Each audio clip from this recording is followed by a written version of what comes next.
Tengan ustedes muy buenas tardes. Reciban un cordial saludo todos los presentes. El Vicerrectorado de Investigación de la Universidad Nacional Federico Villarreal, a través de la Oficina Central de Innovación, Desarrollo y Emprendimiento, da inicio hoy al ciclo de conferencias virtuales programadas para este año.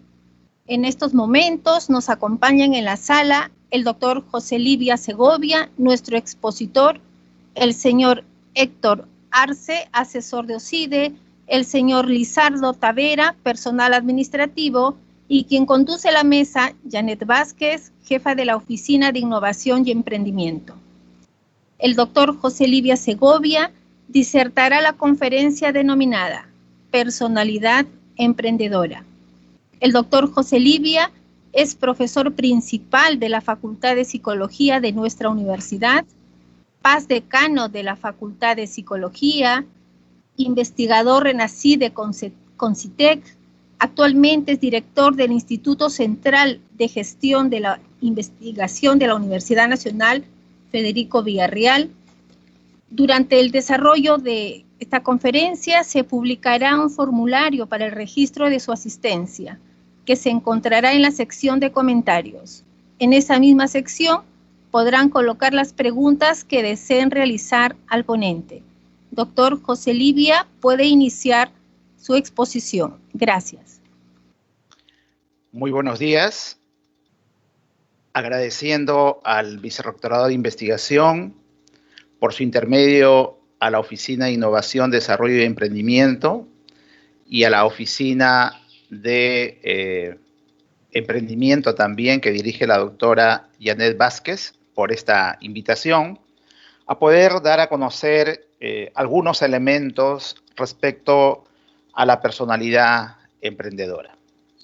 Quiero empezar esta exposición, como siempre es la costumbre de quien habla, dar primero los escenarios para que en ese contexto podamos entender lo que implica hoy día la personalidad emprendedora y lo que señalan las investigaciones.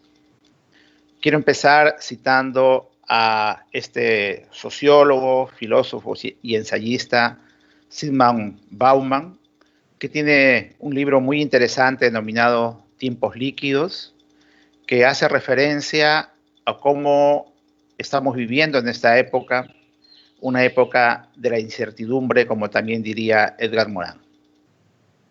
Bauman dice que en nuestra sociedad actual todo es líquido, es inconsistente, evanescente, que esta modernidad se caracteriza por miedos, por temores, ¿no? También por el amor, por la vida, pero que todo está acelerado y que nuestro mundo avanza a un ritmo vertiginoso, a veces sin rumbo, que cambia compulsivamente, a veces sin consistencia, a veces no hay tiempo para echar raíces, y él mirando, haciendo un análisis como sociólogo y filósofo, dice que las cosas se adquieren y se desechan con una celeridad compulsiva y que las capacidades se tornan discapacidades en un abrir y cerrar de ojos.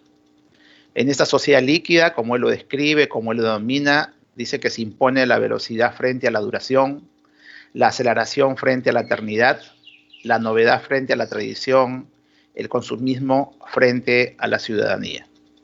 Y señala entonces que hemos pasado del miedo al cambio al miedo al estancamiento.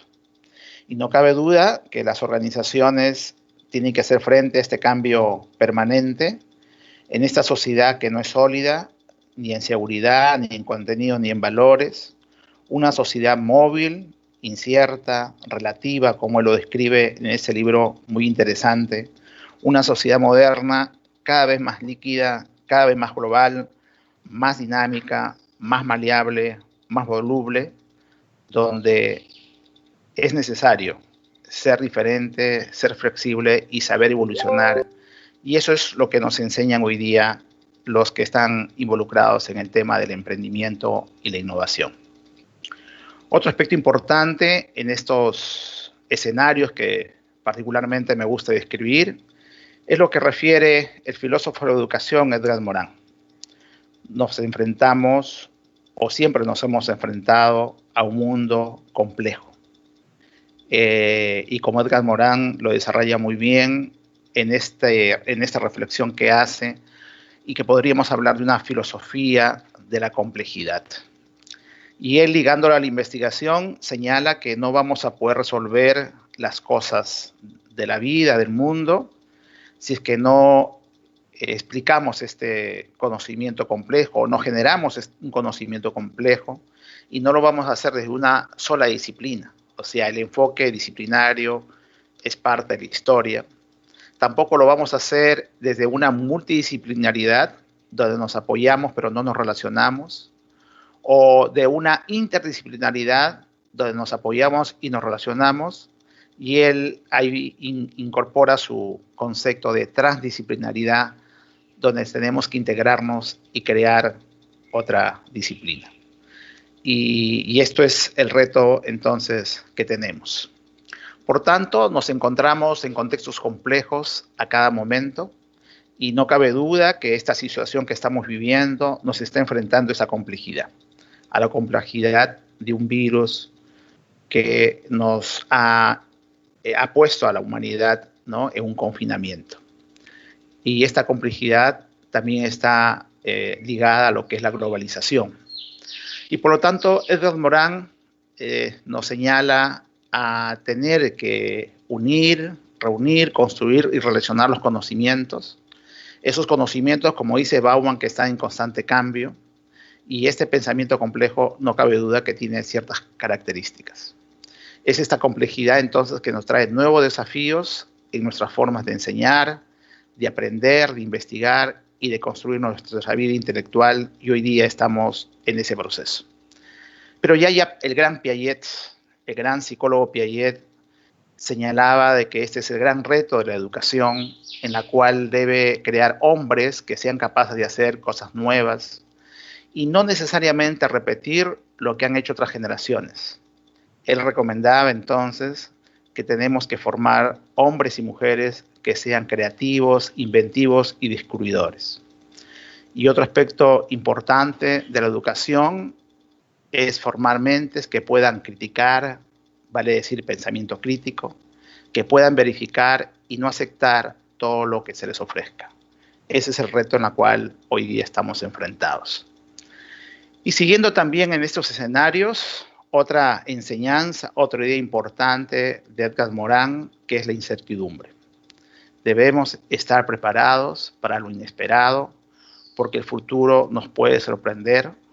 La vida está llena de cambios y es la educación la herramienta que nos debe preparar para esta incertidumbre, para así tomar mejores decisiones. Es mejor esperarlo preparados, dice Edgar Morin, y tomando las ideas de Eurípides, dice: los dioses nos dan muchas sorpresas, lo esperado no se cumple, y para lo inesperado un dios abre la puerta. Entonces, debemos siempre estar alertas, a pesar que algunos dicen que cada 100 años se repiten más epidemias. No hemos estado preparados para enfrentarlas y siempre vamos a estar expuestos a esta incertidumbre, y ese es el reto que tenemos que enfrentar. En este proceso de escenarios para plantear lo que es la personalidad emprendedora, siempre hago referencia también a Yuval Noah Harari, en este libro muy interesante que me impactó y que lo sigo releyendo, Sapiens, de animales a dioses. Dice Harari que hace miles de millones de años éramos unos primates que deambulaban por el África, ¿no?, hasta que hemos ido evolucionando. Pero claro, somos producto de muchos elementos que inicialmente se dieron, como hace 13.500 millones de años se juntó la materia, la energía, el tiempo y el espacio, se generó el Big Bang y apareció la física. Y hace 300.000 años la materia y la energía se juntaron en átomos, luego en moléculas y entonces apareció la química. Y luego esas moléculas, hace 3.800 millones de años, se transformaron en organismos y apareció la biología. Y hace 70.000 años, dice Harari, el Homo sapiens, este primate que deambulaba por el África y luego ocupó otras partes del mundo, se agrupó y desarrolló la cultura. Y en esa cultura estaba involucrado, no cabe duda, o se desarrolló la psicología. Y en esta descripción que él hace, dice que hoy debemos recordar que el curso de la historia de la humanidad ha estado establecida en 3 revoluciones. La revolución cognitiva, esto que nos permite pensar, nos permite usar el lenguaje, nos permite desarrollar nuestra inteligencia, fue una primera revolución muy importante. Y la segunda revolución fue la revolución agrícola hace 2.000 años y que hoy día estamos viviendo la revolución científica que se puso en marcha hace 500 años y que podríamos ligarlo simbólicamente al gran Galileo Galilei. Y como estamos en esta revolución científica, que es el contexto en el cual podemos también ligarlo a la innovación y al emprendimiento, no cabe duda que tenemos que darle una mirada a lo que Michio Kaku, este físico teórico, nos refiere, que también siempre lo señalo. En este libro, La física del futuro, él señalaba que con toda probabilidad el año 2100 podríamos mover objetos con la mente, que la inteligencia artificial estaría en todas partes, que la medicina molecular permitiría cultivar cualquier órgano y que los rápidos avances en investigación genética harían posible alargar la vida de forma espectacular. En algunas cosas, Michio Kaku se equivocó en sus predicciones. Algunos de esos elementos ya lo estamos viviendo y claro, estamos seguros que el año 2100 esto estará consolidado. Y él se pregunta, ¿quiénes serán los ganadores y quiénes serán los perdedores del futuro? ¿Quiénes tendrán empleo y qué países prosperarán? Y tal vez, dado la conferencia de hoy día, podríamos decir que aquellas organizaciones, aquellos países, aquellas personas que apuesten en ser diferentes, en ser flexibles, en evolucionen, que sepan aplicar la innovación y el emprendimiento. Y si Michio Kaku decía el 2100 que podíamos mover objetos con la mente, el New York Times en el año 2017 sacó esta noticia en la cual decía los videos pasan a ser controlados con la mente. Adiós a los controles, el videojuego que se controla con la mente. Y ahí ustedes pueden ver muchos experimentos al respecto. Y es verdad, estamos viviendo una época interesante en ingeniería genética, que está revolucionando la medicina, y eso se inició con una modificación del ADN del sistema defensivo de las bacterias, y que la BBC establece el impacto que ha tenido en la medicina. Y ellos dicen, genoma humano, 5 avances que están transformando la medicina. Ya hoy día, decía esta noticia, se tiene el primer borrador del genoma humano, que llevó más de una década, y eso significa que es factible secuenciar este genoma. Y por lo tanto, se ha podido identificar todas las letras de este genoma que están ordenados y puestos en un mapa de referencia. Y la pregunta que viene es, ¿podremos algún día borrar las enfermedades más mortales del ser humano?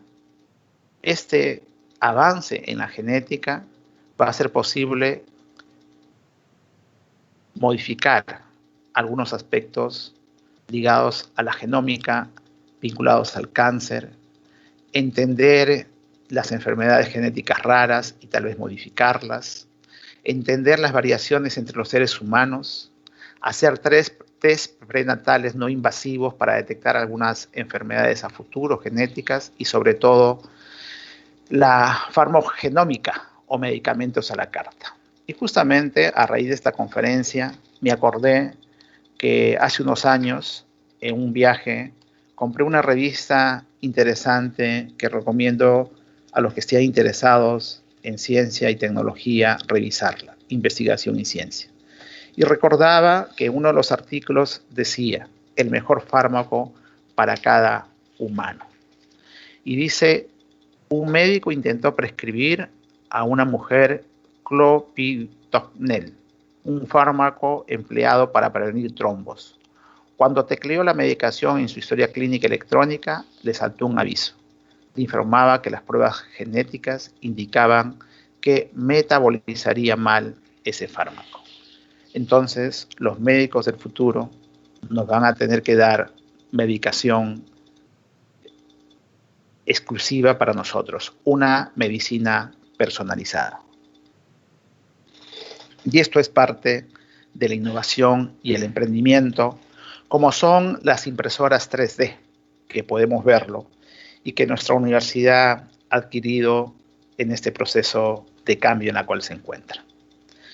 Y Kaku nos hacía referencia también a que podíamos cultivar órganos, la medicina de cultivo de órganos, ya que tenemos, que siempre lo hemos señalado, al doctor Anthony Atala, peruano de nacimiento, nació en el Perú en 1958, pero creció y se desarrolló en los Estados Unidos y luego estudió medicina, siguió la especialidad de urología y es director de medicina regenerativa en una universidad americana. Es un gran investigador que se dedica al crecimiento de nuevas células, tejidos y órganos para implantarlos en los pacientes, y ustedes pueden ver ahí cómo se ha cultivado una vejiga en el laboratorio para que luego pueda ser trasplantada. Por eso el periódico La Nación se preguntaba, ¿nos falta tanto para que se pueda imprimir un corazón humano y luego trasplantarse? Y ahí también hacen referencia a Anthony Atala, porque a futuro se podrán imprimir los diversos órganos. No cabe duda que se están probando estos vehículos que caminan sin conductor y las estadísticas dicen que cometen menos accidentes que los humanos, y la historia del futuro va a estar dado por 4 palabras fundamentales: átomo, DNA, bit y neuronas. Y las ciencias y tecnologías del siglo XX o el siglo XXI van a estar resumidas en 4 palabras: nanotecnología, biotecnología, infotecnología y neurología y ciencias cognitivas. Y así en estos escenarios, para poder plantear la personalidad del emprendedor, es que también debemos tener en cuenta que estamos viviendo la 4ª revolución industrial. Esta 4ª revolución industrial de la hiperconectividad y de los sistemas ciberfísicos, del Internet de las cosas, o la microfabricación representada por el movimiento Marker, gracias a la popularización de las impresoras 3D que acabamos de señalar, y a la economía directa a través de plataformas de financiación colectiva. En esta 4ª revolución industrial, el Internet de las cosas va a ser fundamental. Pronto, estoy seguro que vamos a poder adquirir refrigeradoras que nos van a indicar o nos van a mandar mensajes al correo electrónico de qué alimentos están por caducar, o zapatillas que nos van a registrar la cantidad de calorías que vamos quemando, o inodoros que van a analizar automáticamente nuestra orina y nuestras heces para decirnos si debemos ir al médico o cómo va la salud, o cepillo de dientes que nos van a alertar sobre pequeñas caries y que es necesario ir al dentista. Este es el escenario en el cual se circunscribe el emprendimiento y la innovación ligado a la inteligencia artificial, que lógicamente se prevé o va a establecer un desempleo tecnológico porque los robots están en ascenso. Si no, chequemos a lo que Oppenheimer establece en un libro muy interesante, Sálvese quien pueda, que hay un hotel en Tokio de la cadena Hena en la cual uno es atendido por personal robótico. Los que están ahí, excepto el cliente, los demás son robots humanoides. Y en este escenario, entonces, los innovadores y los emprendedores también se van a tener que enfrentar a la inteligencia artificial. Inteligencia artificial que implica sistemas que actúan como humanos, sistemas que piensan como humanos, sistemas que piensan racionalmente y sistemas que actúan racionalmente. Este es el futuro que viene.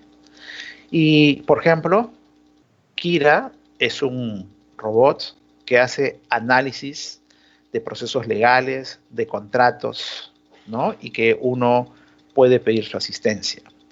O este robot que cuesta $226 del profesor Einstein, que le da clases de física y de relatividad en diferentes idiomas y usando diferentes metodologías.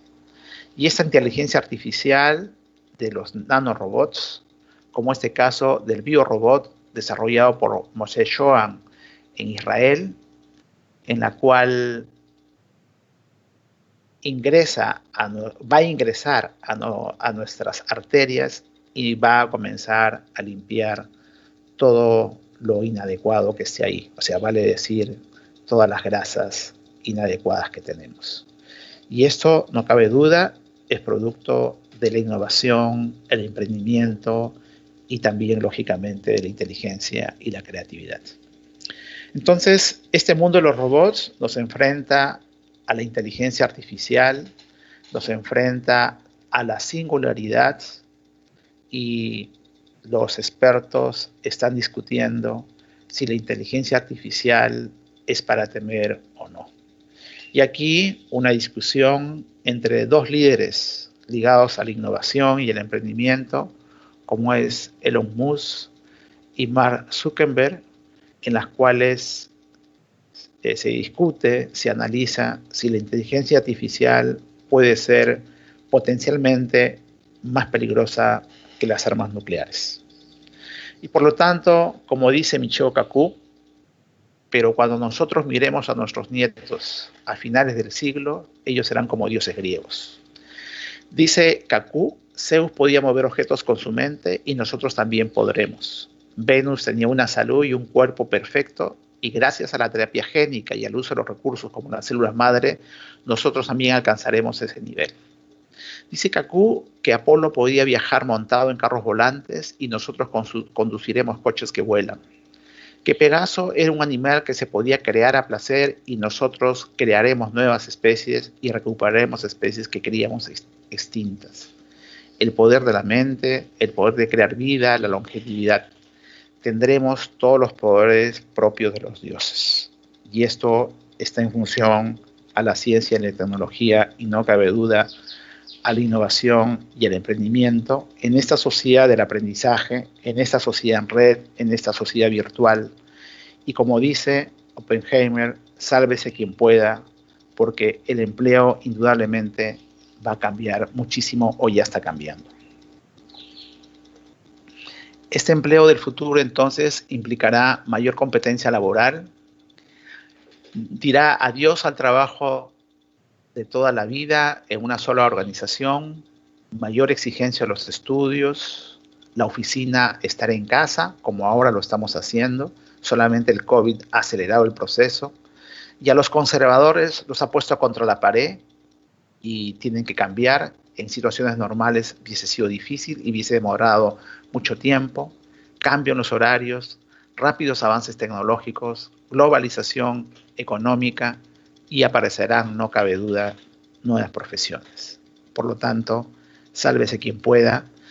Y unido a eso, hay habilidades para el empleo que tendremos que desarrollar, como dice estas recomendaciones del Instituto del Futuro. Inteligencia social, competencias interculturales, saber gestionar la carga cognitiva, saberse conectar, entender lo que es la inteligencia artificial y manejarla, ¿sí? Estarán como contexto de estas habilidades para el empleo. Y si no, echemos una mirada a lo que el año pasado el comercio sacó, ingenieros de la era digital. Son buenos matemáticos, son buenos en su capacidad de abstracción, pero hoy día se necesitan ingenieros en esta era digital con pensamiento crítico, con capacidad de solucionar problemas, con creatividad y con capacidad para liderar equipos. Entonces, en ese marco es importante la innovación, el espíritu emprendedor, como decía Joseph Schumpeter,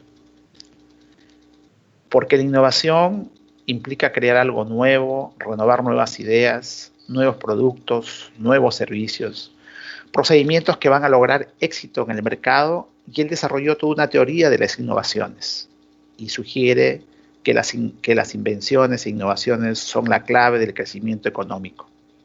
Y por lo tanto, quienes implementan este cambio de manera práctica son los emprendedores. Entonces, eso es un gran reto a desarrollar en esta teoría, en esta propuesta del espíritu emprendedor. No cabe duda que el país, ahora que va a enfrentar una grave crisis, pero antes de esta crisis, antes de esta situación, íbamos avanzando muy bien en nuestro marco macroeconómico. Cada día mejorando en nuestro desarrollo humano, vale decir, mayor esperanza de vida, mejores índices de educación, ¿sí? Mayor bienestar, pero sostenido en nuestras materias primas, como alguien decía, sostenido en exportar piedras. Pero si nosotros vemos el índice global de creatividad, hay un índice global de creatividad, indudablemente estamos rezagados. Y no cabe duda que ahí pueden ver ustedes a la derecha que hay una correlación positiva, directa, entre el índice de creatividad global y el desarrollo económico. Por lo tanto, es urgente y necesario el desarrollo de la creatividad en nuestros pobladores y sobre todo en los futuros ciudadanos del país. Otro índice importante es el índice de prosperidad, que toma en cuenta el aspecto económico, el capital social, la seguridad, la salud, la educación, la gobernanza, pero también toma en cuenta, si ustedes lo pueden ver ahí, las oportunidades y el emprendimiento. Si queremos mejorar en nuestro índice de prosperidad, entonces tenemos que desarrollar, implementar e invertir en el tema de emprendimiento. Porque el Perú, en el año 2019, ocupaba el puesto 56 y hoy día hemos caído dramáticamente y estamos en el puesto 82. Entonces, no cabe duda que tenemos que rápidamente establecer una política y estrategias para recuperarnos. Y otro elemento importante es la innovación, y acá tenemos los países más innovadores en los cuales nosotros estamos muy distantes. ¿Y por qué he planteado esto antes de la personalidad? Porque en un CADE invitaron a la doctora Fabiola León Velarde a una sesión que le denominaron Innovación y Universidad, y decía, dos puntos, el actor perdido. La universidad era el actor perdido en innovación. Hoy día la doctora Fabiola León Velarde es presidenta del CONCITEC. Y por lo tanto, esto ha sido un llamado a las universidades, porque la ley universitaria, en su artículo 5, establece como principios la creatividad e innovación. En el artículo 86, cuando habla del docente investigador, dice que es aquel docente que se dedica a la generación de conocimiento y agrega una palabra, innovación, a través de la investigación, no cabe duda. Y que el artículo 87 de esta ley universitaria establece que los deberes del docente es generar conocimiento, pero también añade la palabra innovación. Y por eso que el artículo 52 habla de incubadoras de empresas. Por eso que es un gran desafío de las universidades, sobre todo los países en desarrollo, implementar el emprendimiento y la innovación. Y ahí toma en cuenta lo que dice Jamil Zalmi, el desafío de crear universidades de rango mundial que está vinculado a mejorar la calidad de la enseñanza y la investigación y crear todas las capacidades para poder competir en el mercado mundial y generar conocimientos avanzados. Y esa situación de ser una universidad de rango mundial implican 3 cosas, decía. Gobernabilidad favorable, menos conflictos al interior de la universidad, tener recursos, no se hace nada sin recursos, y concentración de talentos. Y en este caso, esos talentos tienen que estar dirigidos a aquellas personas que tengan este perfil de ser emprendedores. Y no solamente Salmi lo establece, sino también Clark Burton, cuando habla de la universidad emprendedora. ¿Y qué es una universidad emprendedora?, decía él. Es aquella universidad que tiene una estructura organizacional flexible, que está enfocado al mercado, que cuenta con unidades de transferencia, con incubadoras, con parques tecnológicos, que tiene diversas fuentes de financiación, que no solamente se financia con las matrículas de estudiantes, sino con proyectos privados y públicos.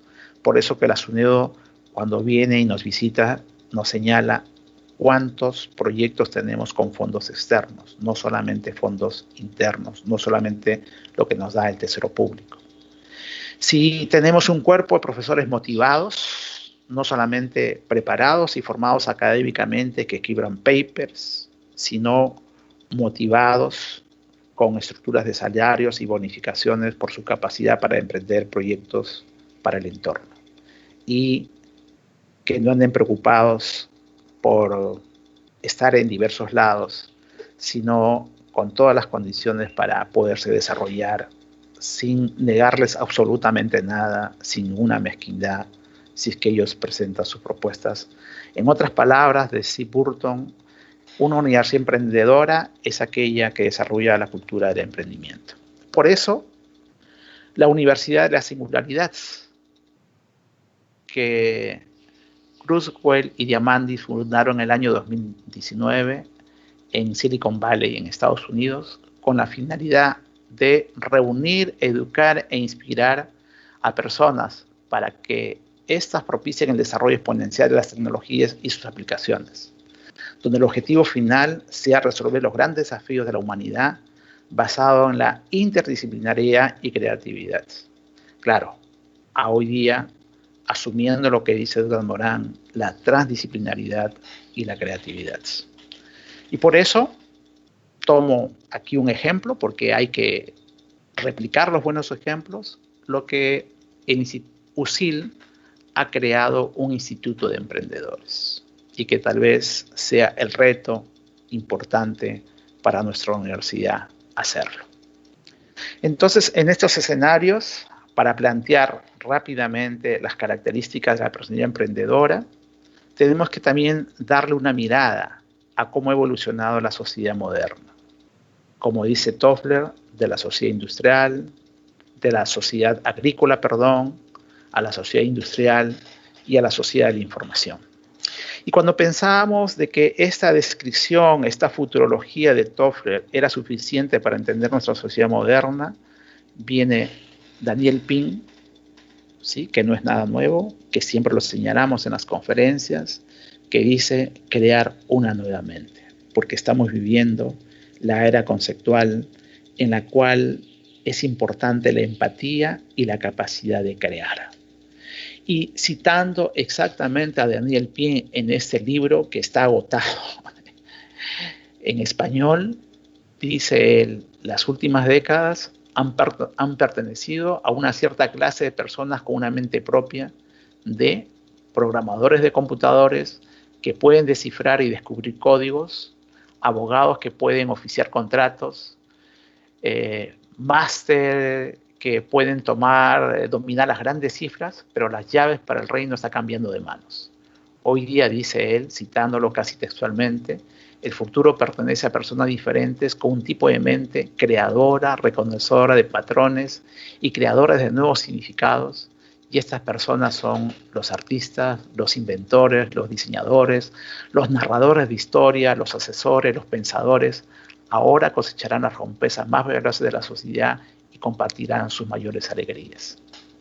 Y él señala en esta característica de la era conceptual, el futuro pertenece a un grupo muy diferente de personas con una mente muy diferente, empáticos y creativos, con la capacidad de reconocer patrones y creadores de sentido. Y cierra él señalando que nos estamos moviendo de la era de información que decía Toffler a la era del concepto como lo establece. Y claro, algunos ejemplos para ir presentando sucintamente la personalidad emprendedora. El gran Newton. Claro, Newton fue todo un genio. Y Popper lo describe así. La naturaleza y sus leyes yacían ocultas en la noche. Dios dijo que sea Newton y todo se hizo la luz.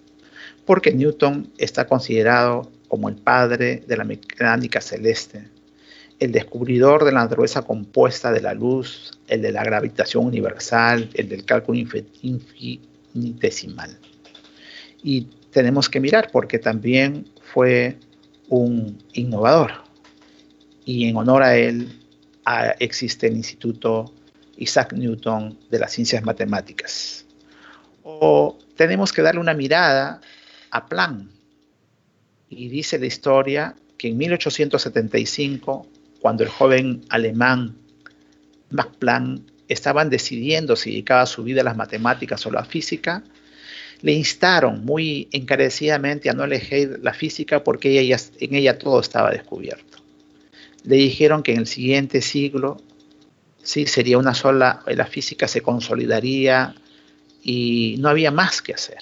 Planck no hizo caso, estudió física teórica y se entregó con cuerpo y alma a trabajar.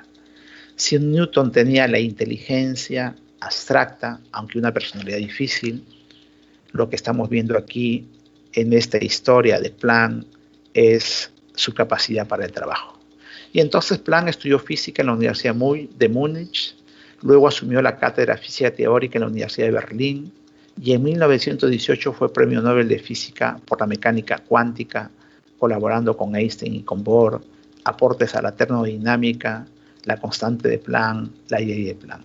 Si Planck hubiese hecho caso, no tendríamos hoy día sus aportes, y en honor a él también hay muchos institutos más Planck en Alemania, que a quien no le gustaría hacer una pasantía ahí. Y hablando de la personalidad emprendedora o innovadora, tenemos a otra figura importante, Santiago Ramón y Cajal, cuando en España no había ni ciencia ni tecnología. Y entonces Cajal empleaba sus ahorros, empleaba el poco dinero que quedaba de la comida para sacar una revista, empleó sus ahorros para ir a Francia a una exposición de medicina y ahí presentó sus avances y ganó un premio Nobel en 1906.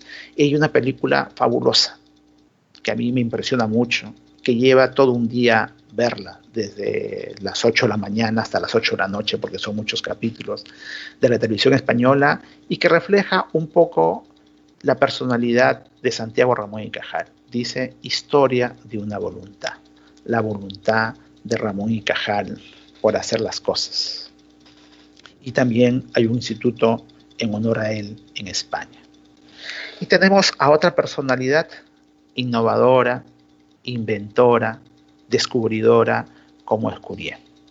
Curie nació en Polonia, se nacionalizó francesa, fue la primera mujer que estudió en la Sorbona, ¿sí?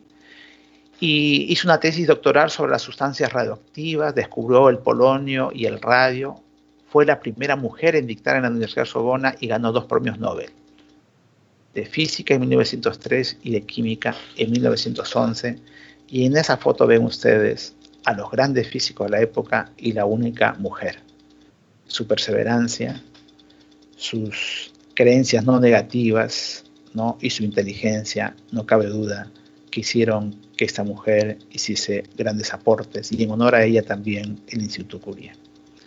Y si este señor Hodgkin, cuando le diagnosticaron esta enfermedad crónica, inhabilitante, y que le quedaban pocos años de vida se hubiese rendido, no hubiese hecho los grandes aportes que ha hecho la astrofísica. Y con su teoría del todo y los agujeros negros que hoy día se están descubriendo o se están visibilizando, y tuvieron que crearle todo un aparato para que él pueda comunicarse. Y aquí tenemos también una historia interesante, ¿sí? Una mujer que recoge bolsas de plástico y que lo convierte en prendas de vestir. Es una emprendedora ambiental de Puno, en un distrito que tal vez nunca hemos escuchado, donde ella es artesana y, como hemos señalado, recoge bolsas de plástico para convertirlas en prendas. Inclusive ha creado algunas canciones alusivas al cuidado del medio ambiente, y es Valentina Huarachi, también una emprendedora. Y claro, los teóricos dicen que no hay un solo tipo de emprendedor, no hay un solo tipo de innovador, ¿no? Y hemos presentado rápidamente algunos de ellos y hemos cerrado nuestra lista con Valentina Huarachi. Y entonces esto nos enfrenta a emprendimiento e innovación. Como dice Villalobos, se hace empresa con la cabeza, pero se emprende con el corazón. Yo diría que se hace empresa con la razón, pero se emprende con la emoción y la motivación, que es lo que vamos a ver en los 8 minutos finales que nos quedan. ¿Cuál es el papel de la personalidad en este proceso de emprendimiento? Entonces, el rol que tiene el emprendedor es fundamental para la economía de cualquier país, porque el espíritu emprendedor permite el bienestar social, el bienestar económico, porque el emprendedor generará empleo, el emprendedor, no cabe duda, que aporta con innovación y con crecimiento. Y si queremos entender entonces la psicología del emprendedor, tenemos que ver que una persona tiene dos componentes fundamentales: aspectos cognitivos, que nos permiten aprender, nos permiten conocer la realidad, y ahí un eje fundamental es la inteligencia. Y otro elemento importante es la personalidad, que nos permite adaptarnos y que está conformada por los aspectos afectivos y emocionales. Y entonces uno se pregunta, hablando ya más que de personalidad, de psicología del emprendedor, ¿cómo es la inteligencia del emprendedor y cómo es la personalidad del emprendedor? Y entonces los estudios señalan que los emprendedores tienen ciertos estilos cognitivos, son muy creativos, tienen una inteligencia particular, y que desde el ámbito de la personalidad han desarrollado muy bien su inteligencia emocional, son autoeficaces y tienen altos niveles de motivación de logro. Eso dicen las investigaciones, y si alguien quiere profundizar, ahí están los autores que hacen referencia a ello. Pero hablando de inteligencia, tal vez podríamos explicar en ellos de manera general lo que Stenberg establece con lo que él llama la inteligencia exitosa, en la cual involucra 3 elementos que son importantes: la inteligencia analítica, la inteligencia tradicional, la abstracción, los problemas matemáticos, sofisticados, ¿no? Pero también hay una inteligencia creativa para resolver problemas novedosos y formular nuevas ideas, y también hay una inteligencia práctica que nuestros innovadores peruanos lo desarrollan. Entonces ya no es la visión tradicional de inteligencia, de abstracción, de resolver los test psicométricos en los cuales nos ponen cosas para razonar solamente, sino la inteligencia, aparte de ser analítica, como dice Stenberg, es creativa, y hay una inteligencia práctica que nos permite resolver las cosas de manera efectiva en la vida cotidiana. Entonces, Stenberg revoluciona el concepto de inteligencia y dice que fundamentalmente esta inteligencia práctica, cuando se junta con la creativa, nos dan tan buenos resultados que nos puede predecir el éxito en la vida. Entonces, un emprendimiento exitoso requiere una combinación de estos 3 elementos, y el emprendedor, el innovador, ha desarrollado esta inteligencia exitosa que nos propone como estructura Stenberg. Y respecto a la personalidad, hay muchas teorías. Una de las teorías antiguas y clásicas que junta lo que establecían los griegos, lo que establecía Jung, lo que estableció Pavlov, fue Eysenck, que tomó una dimensión introvertido, extrovertido, estable, inestable, y de ahí saca 4 tipos de temperamentos. El melancólico, que es voluble, ansioso, rígido; el colérico, que es quisquilloso, inquieto, agresivo; el sanguíneo, que es sociable, amigable; o el flemático, que es pasivo, cuidadoso. Es una teoría que tal vez nos podría permitir explicar la personalidad del emprendedor. Pero las investigaciones señalan que hay 2 enfoques para explicar la personalidad del emprendedor, que en los 4 minutos finales que tengo trataré de señalarlo. Desde el enfoque de los rasgos generales de personalidad, donde está la extraversión, la estabilidad emocional, la responsabilidad, la amabilidad o la afabilidad, como algunos lo llaman, y la apertura a la experiencia. Y por otro lado, los rasgos específicos de personalidad establecidos con la motivación del logro, la autoeficacia, ese concepto interesante desarrollado por Bandura, la toma de riesgos, la innovación, la autonomía, la tolerancia al estrés, el locus de control interno, o hoy día que estamos en el ámbito de la psicología positiva, el optimismo. Son los 2 enfoques. Y para describir estos rasgos de personalidad emprendedora, como se me ha encargado en estos escenarios que he querido mostrar, me disculpan por la extensión, pero creo que era necesario saber en qué espacio nos movemos hoy día, un metaanálisis que nos ayuda a entender estos rasgos de personalidad desde el marco general establecidos por Shao y Shaver, tomando no el modelo de Eysenck, sino un modelo de el Big Five, de los 5 factores de personalidad. ¿Habrá diferencias entre los niveles de conciencia entre emprendedores y no emprendedores? ¿Habrá diferencias entre la estabilidad emocional entre emprendedores y no emprendedores respecto a la extroversión, respecto a la apertura de experiencia, respecto a la afabilidad o amigabilidad? Y entonces, sus hipótesis, en este estudio de metaanálisis, él no hizo una investigación empírica, sino reunió 50, para ser exactos, 47 estudios de las bases de datos, tomando sus criterios de inclusión e exclusión, usando el SciInfo y todas las bases de datos con los criterios que he establecido, estableció 5 hipótesis. Los emprendedores obtendrán puntajes más bajos en neuroticismo, o sea, son menos neuróticos. Los emprendedores obtendrán puntajes más altos en extraversión. Y cuando hablo de emprendedor, no hablo del gerente de la empresa, ¿no? Los emprendedores obtendrán puntajes más altos en apertura a la experiencia. Los emprendedores obtendrán puntajes más bajos en afabilidad. Y los emprendedores obtendrán puntajes más altos en conciencia y tendrán puntajes más altos en motivación de logro. Esos fueron sus hipótesis. Y el estudio metaanálisis, que tiene unos datos, ¿no?, da a conocer estos resultados. Finalmente, que en la gráfica lo vamos a entender, porque nos llevaría un poquito de tiempo ver estos resultados del metaanálisis.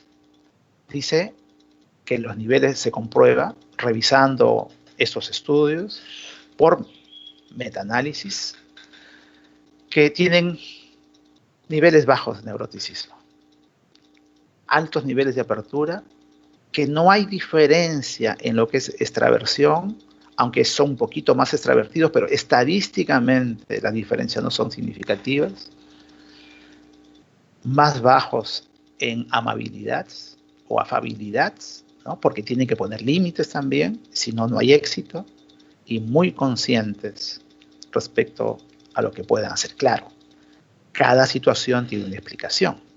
Abierto a la experiencia implica que es curioso, que tiene que buscar nuevas experiencias, explorar nuevas ideas, ¿sí? Neuroticismo implica ajuste emocional.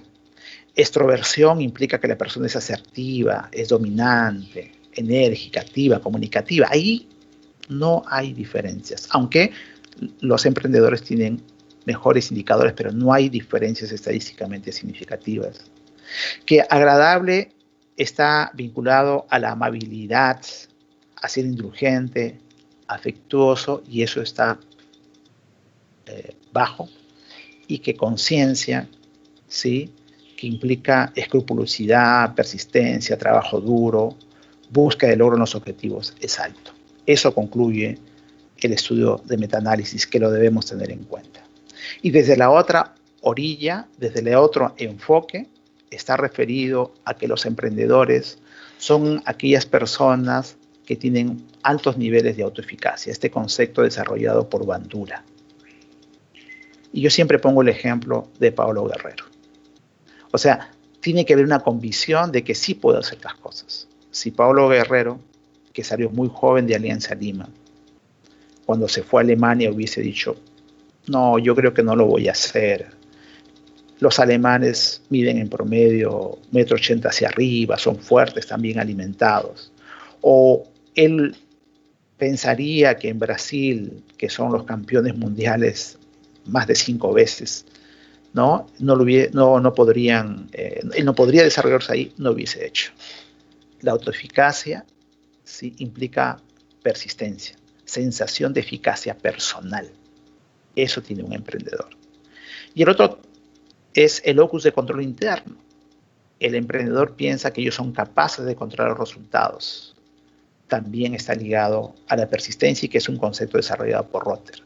Son proactivos, identifican oportunidades donde otras personas no lo ven, tienen iniciativa, es un aspecto muy importante, son automotivadas, piensan y hacen conciencia antes de actuar, ¿sí? Identifican los problemas antes que aparezcan y toman acciones anticipadas y saben asumir los riesgos.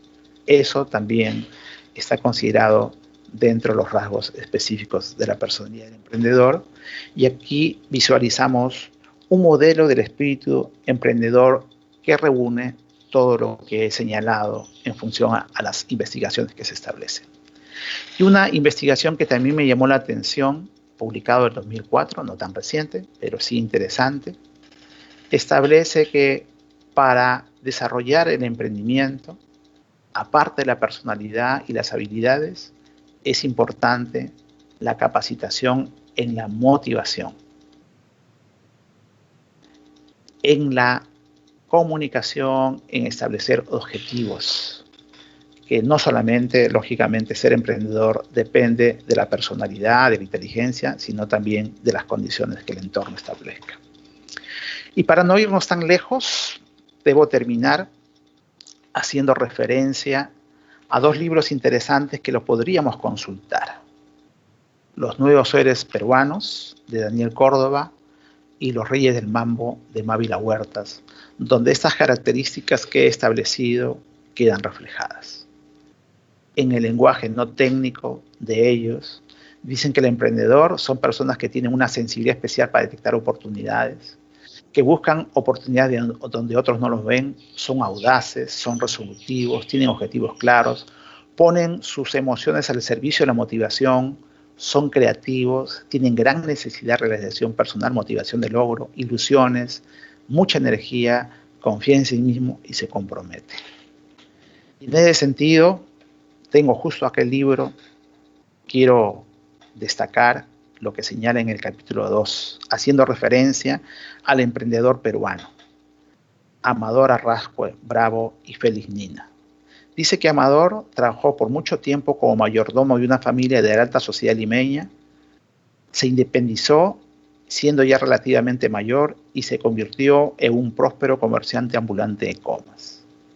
La fuerza de su carácter, claro, así lo dice el autor, le permitió enfrentar con éxito las dificultades que se le presentaron para formar el mercado Honduras Center, el cual lidera hasta la actualidad. Dice la fuerza de su carácter, la fuerza de su personalidad, estas características que hemos señalado. Y Félix Nina ha desarrollado una verdadera cadena de mercados de productos de bajo costo en zonas residenciales, los mercados Edén. Empezó como vigilante en el mercado mayorista y dio el paso también relativamente mayor hacia el negocio de organizar mercados formales para terminar con la informalidad de las ventas ambulatorias, relativamente mayor. O sea, para emprender podemos decir que no hay edad. Y una invitación a los estudiantes que nos acompañan, porque esta reunión era fundamentalmente dirigida para ellos, a los estudiantes de psicología para poder, tal vez, si alguien se anima, a estandarizar una prueba de personalidad emprendedora, o estudiar las actitudes hacia la creatividad y el emprendimiento, o como han hecho también en otras universidades, identificar el perfil psicosocial del emprendedor universitario. ¿Quién se anima? Yo encantado de poder involucrarnos en este proceso. Y en este libro, Andrés Oppenheimer, que habla de crear o morir, 5 claves para innovación, se pregunta, ¿cómo hacer para que nuestros países puedan producir no uno, sino miles de Steve Jobs?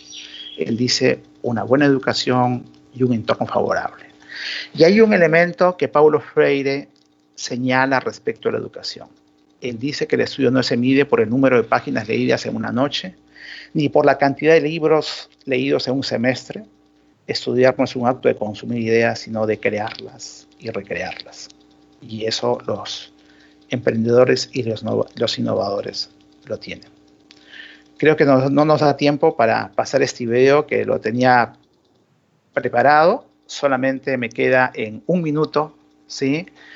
O tal vez con alguna pregunta podríamos poner el video, cerrar mi intervención de esta tarde y agradecer nuevamente la invitación del vicerrectorado de investigación y de la doctora Diana Vázquez a lo que dice Maslow. Si tu única herramienta es un martillo, tiendes a tratar cada problema como si fuese un clavo. Y algunas veces debemos mirar fuera de nuestra caja de herramientas para poder ver ese cuchillo que nos puede servir como desentornillador, o esa pinza de cocina que nos puede servir de alicate, o eso que originalmente no está hecho para el propósito que requerimos y que no está dentro de nuestra caja de herramientas, pero que en un determinado momento nos puede servir de extrema utilidad. Mi invitación, a través de la oficina OCIDE de Emprendimiento, Desarrollo e Innovación de la universidad, a que pensemos fuera de la caja. Muchísimas gracias. Gracias, doctor José Livia, por su brillante presentación. ¿Me permite, doctor? Tenemos algunas preguntas planteadas en el Facebook. ¿Cuáles son las estrategias para lograr una personalidad emprendedora en nosotros como docentes? Bueno, hemos señalado las características del emprendedor. Indudablemente, no solamente basta nuestra personalidad, no solamente basta nuestro deseo, sino también es importante una cultura de innovación para que nos haga la tarea más fácil. Y creo que eso se está buscando desarrollar en la universidad. Tenemos que educarnos en este proceso de innovación, tenemos que flexibilizar o eliminar todos esos aspectos normativos que a veces impiden la innovación, lleno de mucha burocracia, de muchos papeles. Ayer la profesora Castañeda hablaba todo el trámite y el tiempo que implica registrar una patente. Tenemos que establecer estímulos a la innovación y, lógicamente, no debemos innovar entre nosotros mismos, sino vincularnos.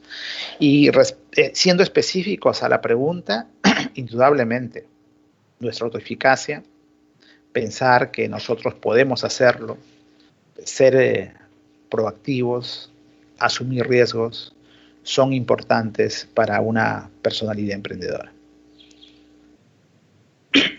Y esta última pregunta, doctor, ¿cuál es el rol del emprendedor?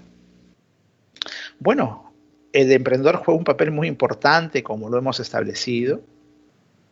Si hay emprendimientos, si hay nuevos productos, si hay nuevas empresas, habrá más impuestos, habrá más espacios laborales, ¿no?